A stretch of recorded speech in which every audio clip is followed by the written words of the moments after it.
Good morning all dear students. कल हमने की ऑब्जेक्टिव्स ऑफ कॉन्स्टिट्यूशन पढ़ लिए थे कि हमारे जो मेन ऑब्जेक्टिव्स थे सॉवरेनिटी, सोशलिज्म, है ना, सेक्युलरिज्म, लिबर्टी, इक्वलिटी।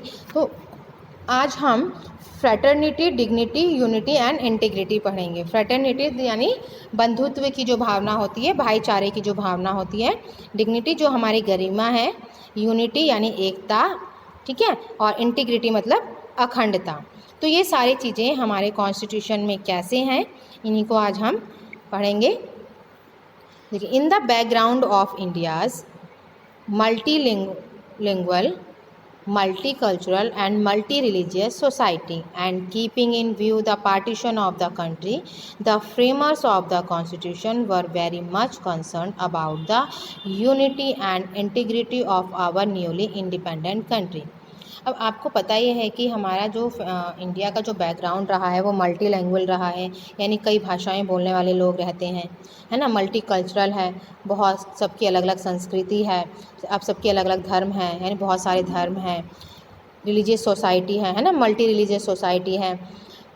तो इन सभी को और अपने माइंड में जो पार्टीशन था उसको ध्यान में रखकर ही हमारे जो फ्रेमर्स थे, कॉन्स्टिट्यूशन फ्रेमर्स, उनकी सबसे बड़ा जो कंसर्न था, सबसे बड़ी चिंता थी, वो किसकी थी? Unity and integrity of newly independent country.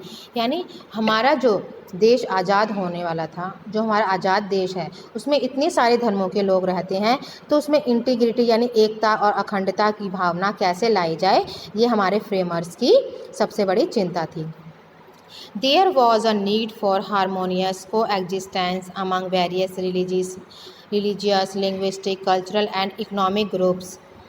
अब हमारे किस चीज़ की हमें ज़रूरत थी? हारमोनियस कोएक्सिस्टेंस, यानी सह अस्तित्व की भावना, यानी साथ रहने की भावना। अब इतने धर्मों के लोग हैं, है ना, बहुत से धर्मों के लोग हैं, सबकी संस्कृति अलग है, तो वो एक साथ कैसे रह सकते हैं, यही सबसे बड़ी हमारी चिंता थी। तो हमको सबको साथ किस चीज़ की ज़रूरत थी? सबको साथ रहने की, चाहे वो अलग भाषा बोलने वाले लोग हों, चाहे उनका अलग कल्चर हो, चाहे उनके अपने इकोनॉमिक ग्रुप हों। Inclusion of phrases like dignity of individual, और इस हमारे जो कॉन्स्टिट्यूशन है उसमें क्या इंक्लूड किया गया? डिग्निटी ऑफ इंडिविजुअल, यानी लोगों की गरिमा। फ्रेटर्निटी अमंग पीपल, लोगों के बीच भाईचारा। And unity and integrity of the nation, और देश की एकता और अखंडता। इन सब चीज़ों को हमारे प्रियम्बल में हाईलाइट करने की ज़रूरत है। तो हमारे जो कॉन्स्टिट्यूशन था उनमें भाईचारा, है ना, गरिमा, एकता, अखंडता, इस सब को सामने रख कर ही हमने अपने कॉन्स्टिट्यूशन को फ्रेम किया है। अब यू मस्ट नो, आपको क्या जानना है? इगैलिटेरियन कौन होते हैं? A society which feels concern for meeting the needs of all its member is known as egalitarian society. Egalitarian यानी समानवादी, जो विचारधारा के होते हैं, समानाधिकारवादी, यानी जो चाहते हैं कि सोसाइटी में सबका समान अधिकार हो, तो उनको इगैलिटेरियन बोलते हैं। तो ये कौन सी सोसाइटी है जो फील करती है, जो कंसर्न करती है, इस चिंता को फील करती है कि जितने भी मेंबर हैं सोसाइटी में, उनको इक्वल नीड्स जो है, उनकी इक्वल नीड्स को पूरा किया जाए। And egalitarian state is expected to reduce inequalities. Egalitarian state वो होती है जो ये एक्सपेक्ट करते हैं कि सोसाइटी में से इनइक्वालिटीज़ को, यानी असमानता को रिड्यूस किया जाए अमंग सिटीजन्स, यानी लोगों के बीच। एंड फुलफिल मिनिमम रिक्वायरमेंट और सभी को उनकी कम से कम जो रिक्वायरमेंट है, जो ज़रूरतें हैं, वो उनकी पूरी की जाए। Next, salient feature of the constitution, कि हमारे कॉन्स्टिट्यूशन के जो मेन फीचर्स हैं वो क्या हैं। So far you have read about the preamble to the Indian constitution. हमने अब तक अपने प्रियम्बल में, कॉन्स्टिट्यूशन का जो प्रियम्बल है उसमें क्या पढ़ा? In the subsequent paragraph you are going to read about the salient feature of the Indian constitution. हमने इंडियन कॉन्स्टिट्यूशन के बारे में पढ़ लिया है, अब हम सैलिएंट फीचर के बारे में आगे पढ़ेंगे। विच directly and indirectly flow from the preamble, जो कि प्रत्यक्ष रूप से यानी डायरेक्टली और इनडायरेक्टली कहाँ से निकला है? वो प्रियम्बल से निकला है। जो क्या इंडिकेट करता है?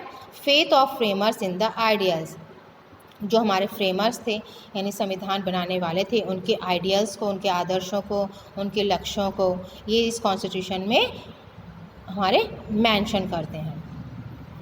अब देखते हैं कि हमारा जो कॉन्स्टिट्यूशन है वो कैसा है। कि हमारा जो कॉन्स्टिट्यूशन है वो रिटन कॉन्स्टिट्यूशन है या अनरिटन कॉन्स्टिट्यूशन है, इसको बनाने में कितना टाइम लगा। A written constitution, the Indian constitution is mainly a written constitution. आपको पता होना चाहिए कि जो हमारा कॉन्स्टिट्यूशन है वो रिटन कॉन्स्टिट्यूशन है, यानी लिखित संविधान है। A written constitution is framed at a given time. तो जो रिटन कॉन्स्टिट्यूशन होता है एक दिए हुए टाइम पर, एक निश्चित टाइम पर ही वो फ्रेम किया जाता है यानी बनाया जाता है, एंड कम्स इनटू फोर्स, और एक निश्चित समय पर ही हमारे सामने आता है, और is adopted on a fix date, और इसको एक फ़िक्स डेट पर ही अपनाया जाता है। तो हमारा जो रिटन कॉन्स्टिट्यूशन एक फ़िक्स टाइम पर बना, उसको अपनाया गया और एक फ़िक्स टाइम पर ही उसको लागू किया गया, fix date as a document, क्योंकि हमारा ये डॉक्यूमेंट है तो इसको फ़िक्स टाइम पर ही हमने अप्रूवल दिया।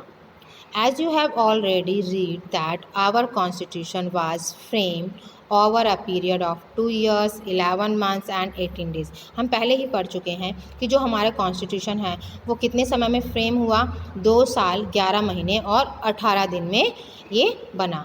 इसको हमने इट वाज अडॉप्टेड ऑन 26 नवंबर, और इसको 26 नवंबर 1949 को अडॉप्ट किया, और ये जनवरी 26 1950 को हमने इसको लागू किया। Certain conventions have been gradually evolved over a period of time which have been proved useful in the working of the Constitution। अब क्या है कि जो कन्वेंशन यानी बहुत पुरानी परंपराएं हमारे साथ में चली आई और धीरे धीरे क्या है हमारे साथ इसमें इवॉल्व होती रही, यानी विकसित होती रही हमारे साथ, लेकिन हमारी जो कन्वेंशन थी, जो परंपराएं थी, इसने हमारे कॉन्स्टिट्यूशन में बहुत हेल्प की है, यानी हमारे कॉन्स्टिट्यूशन के लिए बहुत हेल्पफुल रही। The British constitution is an example of unwritten constitution. जो ब्रिटिश कॉन्स्टिट्यूशन है वो क्या है, अनरिटन कॉन्स्टिट्यूशन है, यानी वो अलिखित संविधान है। It is to be noted here that a written constitution is mainly an enacted document. हमें यहाँ क्या है इस बात पर ध्यान देना होगा कि जो रिटन कॉन्स्टिट्यूशन होते हैं वो मेनली इनैक्टेड होते हैं, इनैक्टेड डॉक्यूमेंट होते हैं, यानी अधिनियमित होते हैं। इनको उनके कुछ रूल्स होते हैं। देयर कुड बी बॉडीज़, वो एक बॉडीज़ होते हैं, यानी कोई इंस्टीट्यूशंस हो सकती हैं, कोई निकाय हो सकते हैं, which may not be include in the constitution, जो कि कॉन्स्टिट्यूशन में तो इंक्लूड नहीं होते लेकिन हमारे गवर्नेंस का वो इम्पोर्टेंट पार्ट होते हैं। In Indian context one can mention the planning commission. हमारे इंडियन कॉन्टेक्स्ट में अगर हम देखते हैं कि जैसे प्लानिंग कमीशन को यहाँ पे मेंशन किया है। It is very important body for countries planning and development. ये कंट्री प्लानिंग में और मतलब देश के योजना में और विकास में इम्पोर्टेंट होती है। But the planning commission was set up in March 1950। लेकिन प्लानिंग कमीशन कब सेट हुआ, मार्च 1950 में, लेकिन हमारा जो कॉन्स्टिट्यूशन था वो तो 26 जनवरी को ही हमने लागू कर लिया था। तो not by act of parliament nor as part of the constitution of India. अब क्या है जो प्लानिंग कमीशन है वो हमारे कॉन्स्टिट्यूशन का पार्ट तो नहीं है लेकिन हमारे इम्पोर्टेंट पार्ट है हमारे देश के डेवलपमेंट के लिए। It was setup bye cabinet resolution. और ये किसके लिए सेट किया गया, कैसे सेट हुआ ये, यानी कैसे हमारे पास आया, कैबिनेट रिजोल्यूशन से। The Indian constitution is the lengthiest in the world. हमारा इंडियन कॉन्स्टिट्यूशन वर्ल्ड में सबसे लंबा संविधान है। The original constitution had 395 articles and 8 schedules. हमारा जो ओरिजिनल कॉन्स्टिट्यूशन है उसमें 395 आर्टिकल्स हैं, यानी 395 अनुच्छेद हैं और 8 जो हैं उसमें अनुसूचियां हैं। While the constitution of USA has only 7 articles. लेकिन हाँ, जो USA का जो कॉन्स्टिट्यूशन है उसमें ओनली 7 आर्टिकल्स हैं। तो इस तरह से हम देखते हैं कि जो हमारा कॉन्स्टिट्यूशन है वो वर्ल्ड का सबसे लेंथिएस्ट कॉन्स्टिट्यूशन है। तो नेक्स्ट क्लास में हम पढ़ेंगे a combination of rigidity and flexibility, कि जो हमारा जो कॉन्स्टिट्यूशन है रिजिडिटी यानी कठोर भी है, फ्लैक्सिबिलिटी यानी लचीला भी है। अब ये रिजिडिटी एंड फ्लैक्सिबिलिटी क्या होता है वो हम नेक्स्ट क्लास में पढ़ेंगे। तो आज के लिए इतना ही। Goodbye everyone, thank you very much, stay home, stay safe.